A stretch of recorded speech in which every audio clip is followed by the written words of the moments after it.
ఈ catering service వాళ్ళు offer చేసే రేట్స్ వింటే మీరు షాక్ అవ్వాల్సిందే. అలా అని క్వాలిటీ విషయంలో కానీ హైజీన్ విషయంలో కానీ ఎక్కడా కాంప్రమైజ్ అవ్వరు. ఇక టేస్ట్ విషయంలో అయితే అసలు పేరు పెట్టాల్సిన అవసరమే లేదు. ఎందుకంటే తిన్న వాళ్ళందరూ ఫుల్లీ సాటిస్ఫైడ్. రాబోయే రోజుల్లో మీ ఇంట్లో కానీ ఆఫీస్ లో కానీ ఏదైనా ఫంక్షన్ ఉంటే ఒక మంచి క్యాటరింగ్ సర్వీస్ కోసం చూస్తున్నారా?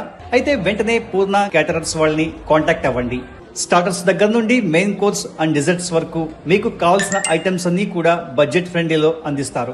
మినిమం 50 మెంబర్స్ నుండి మాక్సిమం ఎంత మందికైనా సరే హైదరాబాద్ లో ఎక్కడైనా సరే వీళ్ళు క్యాటరింగ్ చేస్తారు. దాదాపు 11 సంవత్సరాల నుండి వీళ్ళు ఈ రంగంలో ఉన్నారు. నాన్ వెజ్ లో mutton pulao, tandoori Mughlai, malai leg piece, fish fry, green chicken, red chicken, gravy chicken ఇలా దాదాపు 15 ఐటమ్స్ వరకు సర్వ్ చేస్తారు. పర్ ప్లేట్ వచ్చి 400 రూపీస్ నుండి స్టార్ట్ అవుతుంది. వెజ్ లో అయితే 25 ఐటమ్స్ వరకు సర్వ్ చేస్తారు. పర్ ప్లేట్ వచ్చి 300 రూపీస్ చార్జ్ చేస్తారు. మన ఇంట్లో జరిగే ఏ శుభకార్యమైనా మనకి ఒక మెమరబుల్ ఈవెంట్ లాంటిది. అందుకే వచ్చిన గెస్ట్ అందరికీ కడుపు నిండా ఒక మంచి భోజనం పెట్టాలంటే స్క్రీన్ మీద కనిపిస్తున్న పూర్ణ క్యాటరర్స్ వాళ్ళ నెంబర్స్ కి కాల్ చేయండి.